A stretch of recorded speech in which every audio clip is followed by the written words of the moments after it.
менен досум болот. Урматтуу журналисттер, мындай да. Ал киши өзүнүн оюн билдирди. Ал киши мондай деп билдирди, баарына окудуңуздар. Ал президентибиздин жеке көзөмөлдөгү маселе. Мен президенттин чечимине баш ийемин.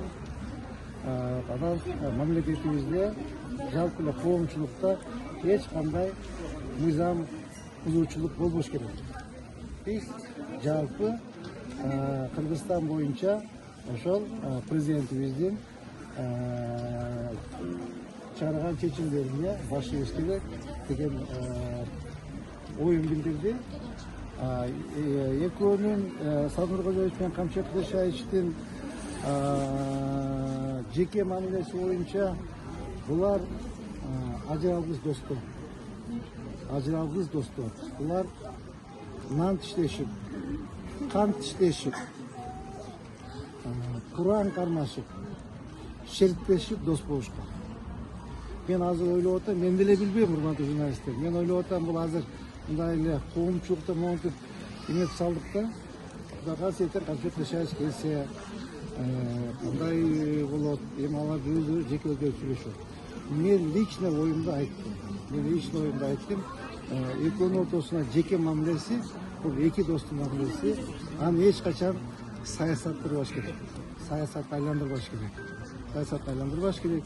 Эми Кудайга шүгүр, заманыбыз эли жутуу заман. Акыркы мынакей урматтуу президентибиз Садыр Кожоевич, урматтуу генералыбыз Кыргыз эл баатыры Камчет Кылычбаевич бийликке келгенде бир топ өзгөрүүлөр болду. Канча жыл туруп калдык деп, эмне деген өзгөрүүлөр болду. Анын баарын оюнга алыш керек. Эми билбейм, мен өйдө төмөн болуп атат. Ал эми сиздер менен чогуу көрөбүз да кандай болот.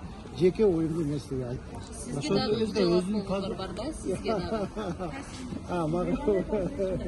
Кадрларды тазалап атат дегендей кылып атат. Жок, мага эмет элек. Ташкенттин өзү менен сүйлөштүңүзбү? Ден соолугу кандай экен учурда? Ден соолугу жакшы экен. Ал жүрөгүндө 5 стенти бар да. 5 стенти бар, ошол бир стент жылып кетиптир. Бир стент ошол как раз президенттен уруксат сураганмын.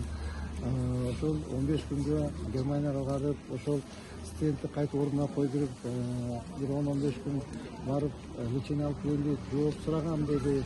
Анан бир аз таанычын айтты го, ушул эме болду мындай. Өздүк Куран менен коштошо албай калды. Эң өкүнүчтүүсү ошол болду деп. Эми эки достун өздөрүнүн мамилеси де чакырып өздүк Куран менен мен ойлойм сүйлөштүрсө керек, коштоштурса керек, эми аякын өздөрү билет да бизге караганда. Биз Ош шаарында ондо дедиңер, биз ондо атабыз.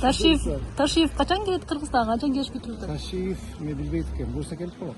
Сиз дагы ар кандай чечимдерге катуу болосуз да эми? Вообще мен